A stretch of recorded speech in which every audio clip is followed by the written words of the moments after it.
మనతో పాటు కరీంనగర్ మాజీ జెడ్పీ చైర్మన్ తులా ఉమ్మ గారు ఉన్నారు. ఆమెను అడిగి తెలుసుకునే ప్రయత్నం మనం చేద్దాం. మేడం నమస్కారం. మేడం ఎట్లా నడుస్తుంది ప్రచారం, ఏ విధంగా నడుస్తుంది? ఒక్కో పార్టీని తలపించి ఇంకో పార్టీ కూడా ఉంటుంది, మరి దీన్ని ఎట్లా చూస్తారు మీరు? బీఆర్ఎస్ వైపు మరి జనాలు ఏమంటున్నారు? అసలు ఇక్కడ ఏ పార్టీ లేదు, బీఆర్ఎస్ తప్ప. ఎక్కడ పోయినా కూడా సునీతమ్మకు మంచి రెస్పాన్స్ ఇస్తున్నారు. ముఖ్యంగా మహిళలు కావచ్చు, యూత్ కావచ్చు, మా మైనార్టీ సోదరులు కావచ్చు, ఎవరిని కదిలిచ్చినా కూడా ఖచ్చితంగా మేము ఇంకా కారుకి వేయకపోతే ఎవరికి వేస్తాం. తెలంగాణ తెచ్చిన పార్టీ, ఉద్యమ పార్టీ. కేసీఆర్ బ్రహ్మాండంగా 10 ఏళ్ళు అభివృద్ధి చేసిండు. మా జూబ్లీ హిల్స్లో కూడా గోపినాథ్ ద్వారా మస్తు నిధులు పెట్టిండు. కానీ మాకు శని తగిలినట్టు ఇప్పుడు ఏది కాంగ్రెస్ పార్టీ వచ్చి మేము అప్పుడు ఇప్పుడు ఎప్పుడు కూడా మేము టీఆర్ఎస్ వెంటే ఉన్నాము. కానీ ఇవాళ మా దురదృష్టవశాత్తు కాంగ్రెస్ అధికారంలోకి వచ్చినాక ఇప్పటిక్కడ ఈ 2 సంవత్సరాల కాలంలో అసలు ఎవ్వరు కూడా ఇక్కడ పరిపాలన జరుగుతుందా లేదా అనేది మరీ భయంకరంగా ఉన్నది, అధ్వానంగా ఉన్నటువంటి పరిస్థితి ఉంది అనేది ప్రజలే చెప్తున్నారు. మేము డ్రైనేజీ ఎక్కడ చూసిన వాసన, ఎక్కడి చెత్త అక్కడే ఉంటుంది, క్లీనింగ్ లేదు. అదేవిధంగా బస్తీ దవాఖానాలు అయితే భయంకరంగా ఉన్నాయి. అంటే మందులు లేవు, కనీసం మామూలు జ్వరాలు వస్తే కూడా జ్వరాలకు ఇవ్వడానికి మందులు లేవు. ఉన్న మందులు అరకొరగా ఉంటే డేట్లు అయిపోయిన మందులు ఉన్నాయి. డాక్టర్ ఏ టైంకి వస్తాడో ఏ టైంకి పోతారో తెలియదు. అంత అధ్వానమైనటువంటి పరిస్థితి ఉంది అనేది. ముఖ్యమంత్రి మాత్రం ఈ ఎలక్షన్ను ఎంతో ప్రెస్టేజ్గా సవాల్గా తీసుకుంటున్నాడు. అంటే రాష్ట్ర వ్యాప్తంగా కూడా తెలంగాణలో మాకు కాంగ్రెస్ పార్టీకి బ్రహ్మరథం పడితే హైదరాబాద్ గెటర్ పరిధిలో మాత్రం ఒక్క ఎమ్మెల్యే కాంగ్రెస్ ఎమ్మెల్యే గెలవకపోవడం దారుణం. సో ఇప్పుడు వచ్చిన మంచి అవకాశం ఇది, మధ్యంతర ఎన్నికలు రావడం, దాన్ని అందరం సద్వినియోగం చేసుకోవాలని చెప్పేసి మీకు తెలుసు. ప్రతి మంత్రి కూడా జూబ్లీస్నే మకం వేయడం అనేది జరిగింది. నవీన్ యాదవ్ని గెలిపించి తీరవలసిందే అని చెప్పేసి కూడా ముఖ్యమంత్రి చెప్తున్నాడు. ఆయన ముఖ్యమంత్రియా లేకుంటే బస్తీ గల్లీ నాయకుడా తెలియదు, అది అర్థమైతలే. ప్రజలే అంటున్నారు ఆయన ఒక ముఖ్యమంత్రి మాటలేనా, ఒక ముఖ్యమంత్రి లాగా వ్యవహరిస్తున్నాడా, ఒక బస్తీ నాయకుడు కంటే హీనంగా మాట్లాడుతున్నాడు. ఆయన నోరు విప్పితే బూతు మాటలే తప్ప అధికారంలోకి వచ్చినప్పటి నుంచి ఇప్పటి వరకు జరిగిన అభివృద్ధి ఏంది, ఇంకేం అభివృద్ధి చేయాలి, ఏ పనులు మిగిలి ఉన్నాయి, ఏం చేయవలసిన అవసరం ఉంది, ఏ వర్గాలకు ఏ వర్గ ప్రయోజనాలను కాపాడడం కోసం ఏం చేయాలి అనేది ఎప్పుడన్నా ఆలోచించండి. ప్రొద్దున లేస్తే బూతులు, అది కేసీఆర్, కేటీఆర్, హరీష్ రావు పేర్లు తీసుకోకుండా ఏం ఆయన పనే చేస్తలేనటువంటి పరిస్థితి. కాబట్టి ఇవాళ ఆయనకు భయం పట్టుకున్నది. ఏం భయం? ఇవాళ బీఆర్ఎస్ పార్టీ ఖచ్చితంగా మళ్ళీ గెలుస్తుంది ఏది జూబ్లీ హిల్స్లో. కాబట్టి మేము కాంగ్రెస్ పార్టీ కన్మార్గ్ అయ్యే ప్రమాదం ఉంది. కాబట్టి ఇవాళ కేటీఆర్ను ఇష్టం రాత్రి ఎట్లా మాట్లాడుతున్నాడు ఆయన, అదేమన్నా భాషనేనా అసలు? ఇవాళ చెత్తాచెదారం ఉంది, మోర్లు సరిగ్గా తీస్తలేరు, బస్తీ దవాఖానాలలో డాక్టర్లు ఉంటలేరు, మందులు లేవు, అయ్యే కొద్ది మమ్మల్ని పట్టించుకోమని ఇవాళ ప్రజలు అడుగుతూ ఉంటే అది పక్కన పడేసి కేటీఆర్ అంటే కేసీఆర్ హయాంలో 10 సంవత్సరాలలో ఏం అభివృద్ధి జరిగింది అనేది తెలంగాణ ప్రజలకు తెలియదా? ఐటీ తమ్ముళ్ళకు తెలియదా? ఉద్యోగస్తులకి ఎంత బ్రహ్మాండంగా జరిగింది, ఎంత మంచి నీటి వాళ్ళంటారు మున్సిపల్ కార్మికులు. నిజంగా అప్పుడు మాకు టైం అనేది ఉండే, మేము క్లీన్ చేయడానికి ఈ టైంకి వచ్చి ఈ టైం పోవాలనేది ఉండే. ఆ టైము లేదు, ఏమి లేదు, మమ్మల్ని పట్టించుకునే పరిస్థితి లేదమ్మా. మేము ఘోరంగా ఇబ్బందులు పడుతున్నామని ప్రతి ఒక్కరు కూడా, ఇవాళ బిజినెస్ మ్యాన్లు కూడా చాలామంది బిజినెస్ చేసుకునే వాళ్ళు కూడా మా బిజినెస్ నడుస్తలేదు, మొత్తం ఇవాళ బిజినెస్ అంతా పడిపోయినటువంటి పరిస్థితి ఉంది అనేది ఇవాళ చాలామంది చెప్తున్నారు. అందుకనే ఇవాళ మేము ఖచ్చితంగా బీఆర్ఎస్ పార్టీ రావాల్సిందే, కేసీఆర్ గెలవలసిందే. మళ్ళా నెక్స్ట్ కేసీఆర్ అధికారంలోకి వస్తే ఒక ఉద్యమ నాయకుడికి తెలంగాణకు కావాల్సినటువంటి అవసరాలు, తెలంగాణను ఎట్లా అభివృద్ధి చేయాలనేది ఇవాళ ఆయనకు ఒక మంచి ప్లానింగ్ ఉన్నది. కేసీఆర్ అయితేనే చేస్తాడు అనేది వాళ్ళ జూబ్లీ హిల్స్ ప్రజలు చెప్తున్నారు. ఇక్కడ బీసీ మంత్రి కూడా పొన్నం ప్రభాకర్ కూడా మీ క్యాండిడేట్ పైన కూడా ఓ కామెంట్ చేయడం అనేది జరిగింది. ఎందుకు కన్నీళ్ళు, అవి ఓట్ల కోసం ఏడుస్తున్న కన్నీళ్ళు అని చెప్పేసి కూడా మీ క్యాండిడేట్ అంటున్నాడు. మరి దీన్ని ఎట్లా చూస్తారు? ఆయన మనసులు మాట్లాడే మాటలేనా? ఇప్పుడు ఒక ఆడబిడ్డ తన ఇంటి పెద్దను పోగొట్టుకున్నది, ఒక భర్తను పోగొట్టుకున్నది, చిన్న పిల్లలు, ఎదిగిన పిల్లలు ఇంటి మీద ఉన్నారు.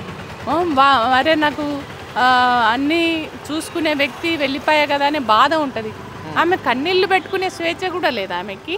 ఇవాళ వాళ్ళ ఇంట్లో వాళ్ళ తల్లి ఉన్నది, ఇంకా వాళ్ళ పిల్లలు ఉంటారు, ఎవరికైనా ఏమన్నా జరిగిందే జరగాలని నేను కోరుకోవట్లే, కానీ అట్లాంటివి జరిగితే ఆయన బాధపడడా, కన్నీళ్ళు పెట్టుకోడా, ఏడవడా? అంతేందుకు రాజీవ్ గాంధీ చనిపోయినప్పుడు మీ సోనియా గాంధీ ఏడవలేదా? ఇవాళ ప్రియాంక గాంధీ ఏడిచింది, రాహుల్ గాంధీ ఏడిచిండు, అంతేందుకు మీరు అందరు కూడా ఏడిచిర్రు కదా. ఏది కన్నీళ్ళు పెట్టుకొని ఓట్లు అడిగినటువంటి బాపత్గాళ్ళు మీరు. మీకు అది నాటకాలు డ్రామాలు వేసుడు అనేది వాళ్ళకు కొత్త కాదు. కాబట్టి ఇవాళ రియల్గా వాళ్ళు తను వాడేటువంటి బాధను ఆవేదనను కన్నీళ్ళ ద్వారా ఆమె వెళ్ళిపుచ్చితే అది నాటకమని డ్రామాలని మాట్లాడడానికి వాళ్ళు మనుషులు కాదు, సిగ్గుపడాలి. మేడం ఇక్కడ ఒక విషయం చెప్పండి, అంటే బీసీ ఉద్యమం బలంగా నడుస్తుంది రాష్ట్రంలో.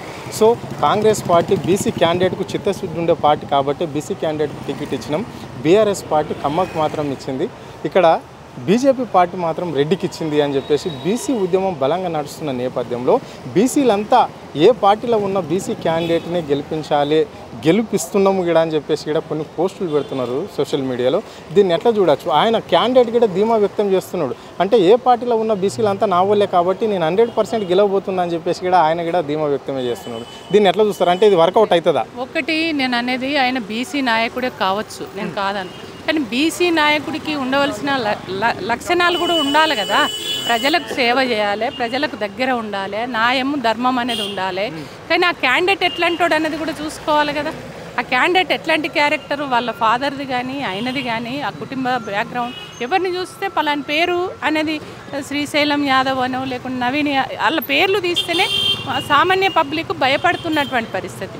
ఎక్కడ చూసినా నాకు నిన్ననే ఒక ఆమె చెప్తుంది, నేను అంటే ఆయన మీద నాకేదో డబ్బులు ఉండి ఒక 20,000 కావాలని ఆ పాస్ బుక్కులు ఆయనకి ఇచ్చి కొద్దిగా సెటిల్ చెయ్యు, నేను మళ్ళీ తర్వాత వచ్చి తీసుకెళ్తా అని చెప్పేసి ఆ పాస్ బుక్కులు ఆడ పెడితే కూడా ఆ 4 ఎకరాల భూమిని కూడా మాయం చేసినటువంటి చరిత్ర వాళ్ళది.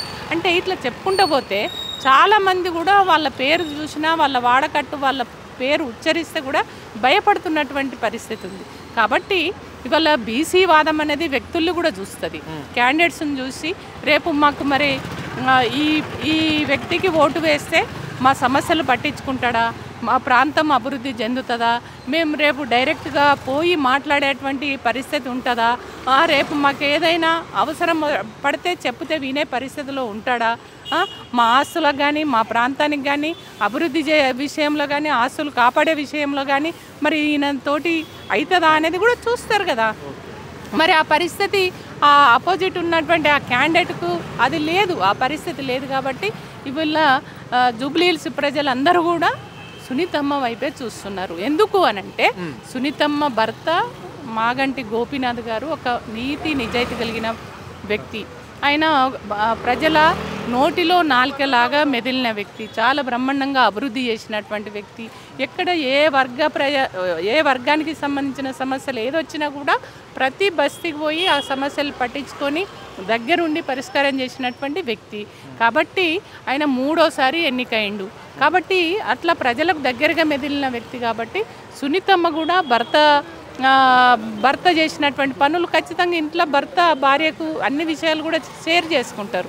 కాబట్టి భర్త చెప్పినటువంటి ఆ పనులు కావచ్చు, ఆ ప్రజలతోటి ఈమె కూడా అంటే ఆ ఇంటికి పోవడం రావడం అక్కడ మాట్లాడేటువంటి సందర్భంగా తను కూడా వింటది. కాబట్టి మేము కూడా ఇప్పుడు 15-20 రోజుల నుంచి తిరుగుతున్నాం. కాబట్టి ఆమె ఆ ప్రజలు సమస్యలు తెలుసుకోవడం కావచ్చు, మాట్లాడే విషయాలలో కావచ్చు. కాబట్టి సునీతమ్మను మేము గెలిపించుకుంటాం. ఒక ఆడబిడ్డ కాబట్టి ఆడబిడ్డను అక్కున చేర్చుకుంటాం.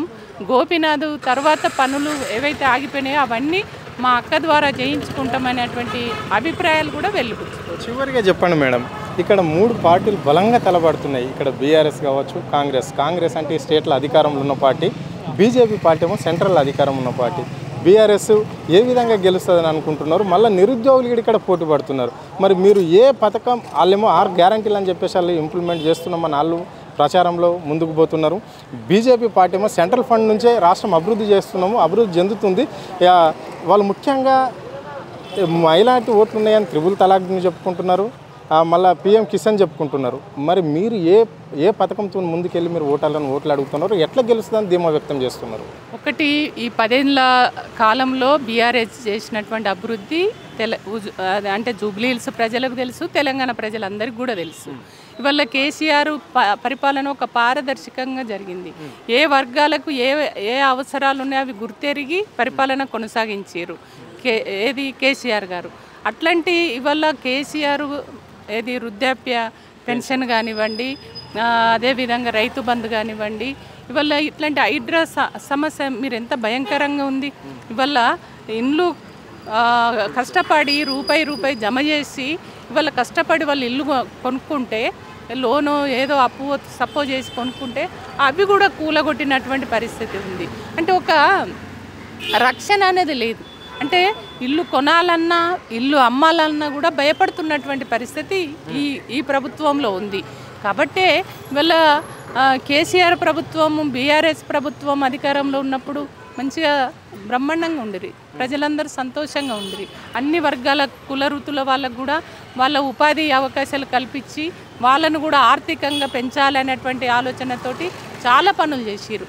ఇవాళ ఆడబిడ్డల కళ్యాణ లక్ష్మి ద్వారా కావచ్చు, మిషన్ భగీరథ ద్వారా మొత్తం కుంటలన్నీ నీళ్లు నింపి వాటర్ కూడా ఇబ్బంది లేకుండా 3 పంటలు పండించుకోవడానికి నీళ్లు, కరెంటు ఇవన్నీ కూడా వచ్చేటట్టు చేసినటువంటి వ్యక్తి కేసీఆర్ గారు. కాబట్టే ఇవాళ అధికారంలో ఉన్నటువంటి ఈ కాంగ్రెస్ పార్టీ ఇచ్చినటువంటి 6 గ్యారెంటీలు అమలు చేస్తామని కానీ 420 హామీలు కానీ ఇప్పటి వరకు ఒకటి కూడా నెరవేర్చలేని పరిస్థితి. ఒకటి ఇవాళ ఫ్రీ బస్. ఆ ఫ్రీ బస్సు కూడా ఆడోళ్ళకి కొట్లాటలు పెట్టి చీకలు పట్టుకునేటట్టుగా చేసి ఇవాళ ఒకవైపు ఆడోళ్ళకు ఫ్రీ అంటున్నాడు, మగోళ్ళకేమో బస్ ఛార్జీలు పెంచిండు. అంటే దీన్ని బట్టి 420 హామీలలో ఇప్పటి వరకు ఒకటి కూడా అమలు చేయలేనటువంటి పరిస్థితిలో ఇవాళ ఈ రేవంత్ రెడ్డి ఉన్నాడు. కాబట్టే ఇవాళ రేవంత్ రెడ్డి చెప్తున్నటువంటి ప్రతి మాట అబద్ధం. అప్పుడే మేము ఆయన ఇవన్నీ హామీలు ఇచ్చిండు, ఏదో చేస్తాడని మేము నమ్మి ఓటు వేసినాం, మోసపోయినాం. కాబట్టి మరొకసారి మేము మోసపోవడానికి సిద్ధంగా లేము. ఖచ్చితంగా కేసీఆర్ ఒక ఉద్యమ నాయకుడు, అప్పుడు ఏం చెప్పలే, ఇది చేస్తా అది చేస్తా అని ఏమనలేదు. చెప్పినవి దానికంటే ఇంకా 2 ఎక్కువనే పనులు చేసిండు తప్ప ఇంకొకటి ఏం లేదు. కాబట్టి మేము ఖచ్చితంగా కొట్లాడి తెచ్చిన బిడ్డ కాబట్టి కేసీఆర్కే ప్రేమ ఉంటుంది తెలంగాణ మీద, జూబ్లీ హిల్స్ మీద, కానీ వేరే వాళ్ళకి ఎందుకు ఉంటుంది. కాబట్టే మేము కారు గుర్తుకు ఓటేస్తాం, కేసీఆర్ని గెలిపిస్తాం. ఖచ్చితంగా మళ్ళీ కేసీఆర్నే రాబో రోజులలో మేము అధికారంలోకి తీసుకొస్తామనేటువంటి ఒక భరోసాను జూబ్లీ హిల్స్ ప్రజలు వ్యక్తం చేస్తున్నారు. Thank you.